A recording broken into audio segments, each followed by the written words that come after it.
Hello, and welcome to another episode of Self Improvement for Women. I am Hope, your host, and today I'm really excited because I have the beautiful Daphne Reznik with us today. She is a blogger, she's an entrepreneur, and she's the creator of her very own destiny. So I'd like to welcome you to my show, and I'm so excited you're here, Daphne. Thank you. And I love that you said creator of my own destiny. I think you are as well. And I think that's so important for everybody. So why I'm here today, right? I'm Daphne, and I actually came out of the corporate world, but I did more than that, more than just corporate for 30 years, really since I was 19 and in college at Michigan State. Woohoo, go green. So I had to say that because you're in Indiana. Yep. But yeah, so I started right in college, working in politics at our state capitol.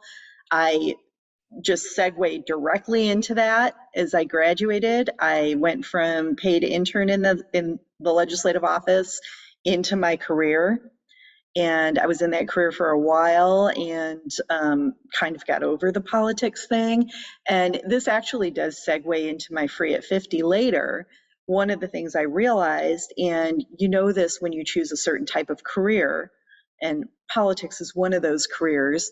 I wasn't particularly proud of the environment, but also there was not a lot of time for yourself. It was fun, in my 20s, it was really fun to do everything that goes with that. But as I got into a relationship, as I hit, my early 30s, it wasn't the place for me anymore. So I did get out. I went to a small business, small optometry practice that had anywhere from 13 to 15 employees at a time. And then I went straight from that over to into a medium-sized business, which was our national organization. And that was then sold to venture capitalists. And from venture capitalists, it went on to being sold to our largest vendor. So it was a member-driven organization now owned by a vendor. So with all of those things being said, I have basically run the gamut: politics, small business, medium business, venture capitalist owned, the transition into a large international corporate owned company, and COVID hits. And actually, a little bit before COVID, we kind of saw the writing on the wall with the corporation, and they eliminated our CEO position and a few positions, and we all knew. And then when COVID hit, there's no money coming in, right? We're a member-driven organization where people are closing their doors for months and cannot pay their membership dues. So we literally had no money coming in. So we knew who was going to be laid off. And I was at that point on the marketing team. Prior to that, though, and that really segues into why my blog is what it is, I spent almost a decade, really over a decade, as part of the program, but running a national staff training program. What this program did is it was a lead the leader, train the trainer kind of program. And I spent so many years empowering people, mainly women. It was about 90% women, empowering people to use their skills and to grow and become leaders. A lot of these people had worked in small optometry practices. They may or may not have been in management. And watching people grow and traveling around the country, working with these people and training them and getting them into leadership was one of the most exciting and rewarding parts of my entire 30 years working for other people. And it was amazing. So when COVID hit and budget constraints hit, and all of a sudden it's 11 in the morning, and I noticed that I had an 11:30 call with the legal team and the general manager of our company, and my boss was not involved. Kind of knew what was happening, right, on a random Thursday morning. So within 35 minutes, 40 minutes, whatever, I had basically lost all contact of everything. Get on this call, and while they're stumbling and fumbling, and they were terrible, I mean, they really were fumbling and stumbling, and if they watched this, oh well. But I was like, I know what's happening. And the funny thing was I was smiling because I was so elated, because I had known for months, if not a couple of years, that this was it. This was the last job I was going to have. Mm-hmm. Over it. And I wanted to own my time. So the timing could not have been more perfect during COVID. My significant other had just retired from the military. So in January, as of January 1st, he was free. So it was a perfect time for us to reassess our lives. I was 49. So that's really how it all started. That's my background. And that's why I decided free at 50. So that's my story. That's so awesome. And so many, like, there are so many people, women out there that are just going to the jobs. They're working the 9 to 5, the 8 to 4. They're, putting food on the table, but it's a miserable job. Like, and they're not finding any happiness or it doesn't really connect with their true selves, right? And so it's so important to find things that you're passionate about. And for you, like, really your passion came into getting out of it. Just like that is your passion, just getting out of it, and opening new doors for yourself. And so in your blog, Free at 50, you have an excellent like lineup of how to get this done, right? It was like the Yeah. 6 steps. And so I want to kind of dig in a little bit to the 6 steps to ditching your 9 to 5. Absolutely. So as I said with my backstory, there were so many things I loved about my job, right? I loved the travel. I loved meeting people. And I loved, because I'm a foodie too, so I loved going all over the place and eating local food. But I loved empowering people. And it always struck me, especially when I left politics, that, people would be like, well, this is all I know. Like, what goes on my resume? What other job can I do? Right?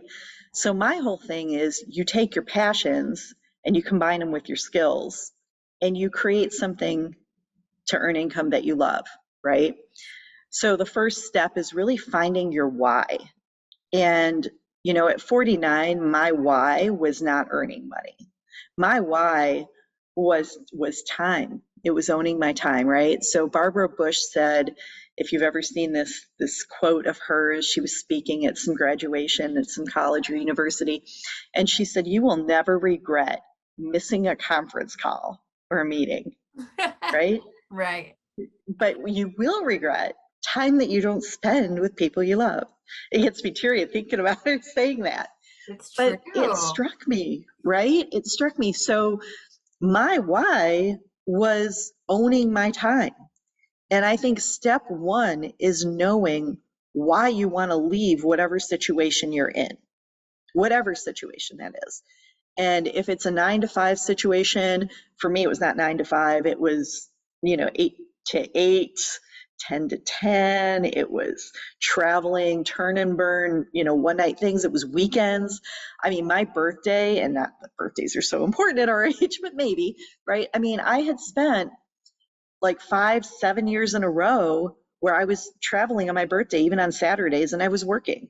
I enjoyed doing presentations and being around people, but I mean, I didn't own my time. My schedule was not my own.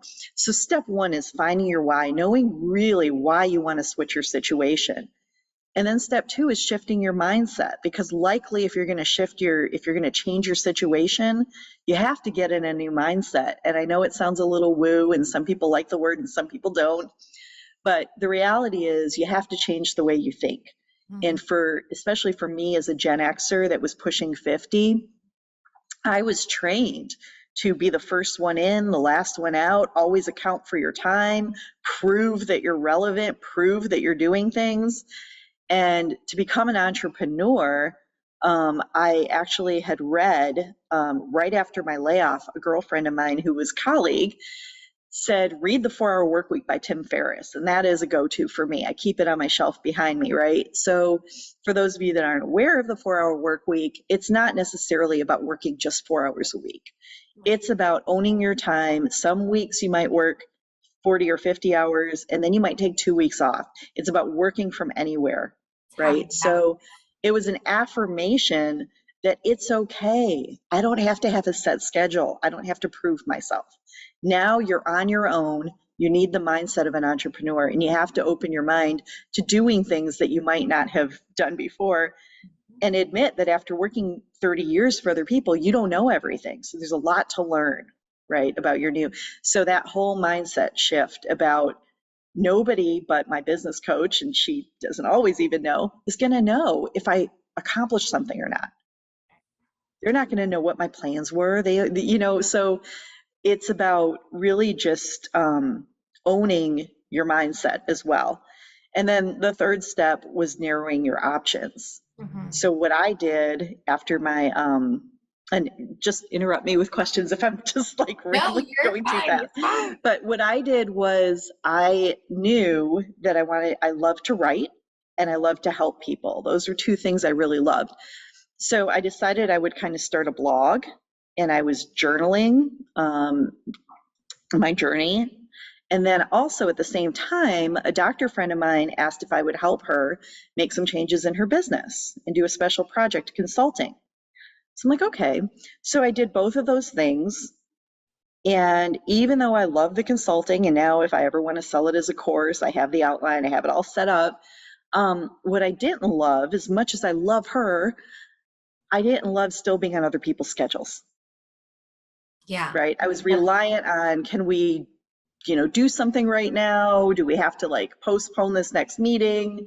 Are you guys doing the homework? All of those things. And I just wasn't a fan of that. I really wanted 100% to own my time. I love the writing. I love the blog world. I love the people I was meeting. So I decided to go the hardest route to earn income, and that is 100% passive affiliate income in a blog. Yes, it Um, is. And I know that. right? 100%, the hardest way to earn income. I wasn't creating products. I wasn't going to coach. That's not in the plan. So, with that being said, I narrowed my options and I decided to go for it with the blog. And once I did that, I went all in with researching it, right? So, what is the best fit for me to make that blog a success? Everything I did, courses, I went all in with a business coach, all of these things, right? So, I started doing my research, figuring out what I need to focus on, and then building my toolkit, step 5. Once you know what's going to be your best fit, um, starting to have all the tools. And I really couldn't do that without a business coach, because this, being a blogger, there are a million things online. Do you Yeah. focus on Pinterest? Do you focus on Facebook, Instagram? What do you do? What do you do? And Right? everything has its own So, strategy and its own like so algorithm to learn. And it can yeah, be really overwhelming. it is. So she told me, don't worry about SEO. I'm like, but I'm a blogger, and everyone's like, oh my God, you got to do SEO, right? She's like, just write, because you're going to have, and then she led me to a cornerstone post, which really is built on these 6 steps. That's where the 6 steps came from, right? So once you do that, you start your categories and your writing is natural, then you can go back and you can kind of look at keywords, and then you can go back and update things. And then you sort of have this umbrella structure. And then learning SEO, I was taking a minimalist SEO course, and she was helping me, like, you just natural conversation, and learn the basics, formatting, headlines. You don't need to have a spreadsheet of keywords that are going to be bad in 6 months anyway, right? So she kind of walked me through that, and building a Facebook group, and things that were specific to my demographic Mm-hmm. and my business, Right. right? So that was a really important thing. So the number one tool in my toolkit was my coach. Number 2 was technology. I got Groove. That's where my blog is hosted. So I focused on a streamline, like, this is the technology I'm going to learn. So building your toolkit's super important. And the final one is taking action, which you've kind of been taking these action steps all along. True. Mm-hmm. But you have to continue with step 6 over and over and over, taking the next action. So that's how I came up with my 6 steps. It was just my natural progression Right. into building my blog into a business, and how I decided I was going to be a blogger from this big corporate national position I had. I think one of the biggest things I did was get on LinkedIn in December of 2020 and change my profile to blogger, because that's a big step. That's where everybody in the corporate world knows you're dropping the corporate thing. Right. Right. So first of all, I love the 6 steps. I love how they're laid out. One thing that you didn't mention was support during this time. And like, part of Yeah, maybe your toolkit for me, like when I'm in the process of quitting my other job right now. And so for me, it's kind of having that support system is part of my toolkit because that's going to lead me to keep taking the action I absolutely. need to do. Right. And you're going to find, I think, and I think that you've probably struggled with this as well. You're going to find when you start making changes in your life, not everybody's on board. That's not, true. not everybody's going to jump right in with you and be like, go get them, girl. And, you, as badly as you want their praise and Yeah, approval and their support, sometimes, that's when you have to kind of reevaluate, are the people that are in your life bringing you up, holding you down, trying to keep you stagnant, yeah. and surround yourself with the right minded people that are going to continuously help you build. Right. I actually just wrote a blog post on that in the last few weeks. Did you? And it's about coaches, mentors, and peers, building your peer tribe and having that as part of your toolkit. I mean, literally, it's like you read the title of it. But I wrote that because you're so right. I'm fortunate that the man in my life, even though coming out of the military, he doesn't get it. He's used to checklists and structure, but he wants to support me. He gets me everything I want for my birthday and for Christmas, my epic blog planner, those things, the books, and he wants to support me. But you're right. A long time ago when I worked in politics, we had a clerk of our committee in the tax committee, Paula. God, she was so wonderful. And she said to me once, because I was really depressed about something in my 20s, something catastrophic happened relationship wise or whatever. And she said, people come into your life for a reason, a season, or a lifetime. And that is an adage that's out there. And that is one thing that has stuck with me since my 20s through my professional and personal life, mostly professional, that's the case. And as I've gone on this journey, I have now people back in my life that hadn't been in my life for many years Mhm. because now we have a different thing in common. Mhm. And there are some people who I tried so hard to stay in touch with for my corporate life, and they've just sort of fizzled out, Just because they're doing their own thing and they're into the corporate. And then I've got the lifetime friends, the people that are still with me. So you really do have to assess, because there will be a lot of negativity because people don't understand entrepreneurship if they don't have a background in it. Mhm. And people who, especially in my generation, I think you might be one generation behind me, but like the late millennials and Gen Xers definitely are used to going for the bigger title, getting the I'm next, a late millennial. right? So when I started, working, for me, it was a big deal. I was trying to get bumped up to like team Mm-hmm. trainer after like 3 or 4 months. I was trying to get bumped up to, floor supervisor and then assistant manager. And I spent a lot of time in management in the last 10 years. But the title, I'm 30 now and I'm like, it's not super fun being a manager. Like it's not very fulfilling at the end of the day. And I was always taking my work home with me, which is part of, wanting to escape that 9 to 5. I wanted to be present here at home, right? Right, Um, right. which, speaking of present, you had talked with me just very briefly before we got on, and you had said that time is more valuable than money. It is. So I kind of wanted you to give an idea of, maybe an experience that you've had or share your thoughts on, how you can be more present in your life and for the people in Yes. your life and in your situations. Yes. So my blog is full of my blog is two things, right? It's inspiration and resources to leave the 9 to 5 and make it happen. And the inspiration part is really like how Barbara Bush inspired me about time, that family comes first, people come first, all of those things. And I have other people's stories in there. And then the resources part is the more practical part, putting the coaches, mentors, and peers in your toolkit, things like that. But my latest post, actually, as of recording this, is about challenges and doing challenges. And I recently did a mental cleanse, a 30-day mental cleanse. And I already knew that time was important to me. So doing this was really it was a really good way to see different ways to sort of step away, because when you do go into entrepreneurship, I think sometimes it's even harder than, because when you're thinking time is more important than money, it is. It's the whole reason we become entrepreneurs, right? The majority of us. The whole reason we want to leave the 9 to 5. But all of a sudden, we're in this thing where we might feel guilty if we're not always trying to make that first $100 or whatever. Mm-hmm. And I think it becomes harder, right? Because you're kind of always thinking about it. It's always in the back of your mind. And the whole point was freedom, professional freedom, owning your time.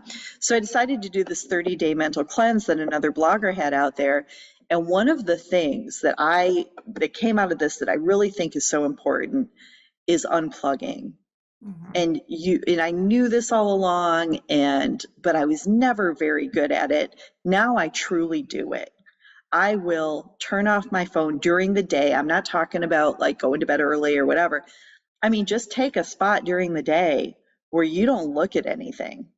The only time I look at my phone is if Tom and I are going somewhere and, when I'm unplugged and I just want to look up the map or how to get there or something like that. That's the only time I'm allowed to look at it. So I would say the biggest thing is realizing that you really need to find your own way to unplug and focus on time. And for me, being present means don't look down at that phone. As an entrepreneur, especially, because when you're online so much, it's easy to get caught up. Yeah, it's like it sucks you right in. I mean, it's just It so, does. and especially, you have a large following and stuff. So I'm sure you constantly have people reaching out to you and commenting and, liking your posts. And, you know, you get on there and you're like, oh, I need to respond. I need to respond. I need to respond. And then, before you know it, 3 hours has gone by and, you wasted your evening. That's something I do at night. About 5:30, 6 o'clock, we'll sit down for dinner. And then after dinner, I am done. And I put my phone on silent for the rest of the night. And then I will pick it up right before bed. Yeah. And I'll put it right back down. That's something I try to do. And then I try to do like movie nights and stuff with my son, because like it's Excuse still me. being a mom too and being at home Yeah. is like, okay, so I'm balancing. I'm technically working, but I'm also here for him. Right. So it's like a balancing act there as well. It is. Oh, yeah. It is. So I think, remember what Barbara Bush said, remember the whole, if you miss a meeting, if you miss a phone call, if you miss something, you're not going to remember that at the end of your life. Mm-mm. You're not going to be like, oh, I wish I would have been on that one conference call, right? But you will miss, if you have children, you will miss their first word, or you will miss a soccer game championship or whatever. If you don't have children like me, there are other things that, that are so important with your family and even with your own time. Mm-hmm. So Absolutely. Well, Daphne, thank you so much for coming on today. I thank love our you. conversation. For you guys that are watching at home, you can check Daphne out down here. I've got all of her links. Her blog is free at 50.com. And .blog. huh? Free at 50.blog. .blog. Free at 50.blog. Yes. And she's a real person. So you can actually like reach out to her if you have questions about the 6 steps, or if you want to hear more about her story, send her a message. She's a real person. She's not like Oprah. So we're here Nothing for like you. Oprah. We're And I here. have the 6-step checklist actually written out with prompts and worksheets to get Oh, people that's so going on it. awesome. Yeah. Yes. So yeah, reach out, get the worksheet, and then get to ditching your 9 to 5, right? Awesome. Awesome. Thank you so much, Daphne. Thank you guys Thank you, for Hope. watching. We'll see you guys next time.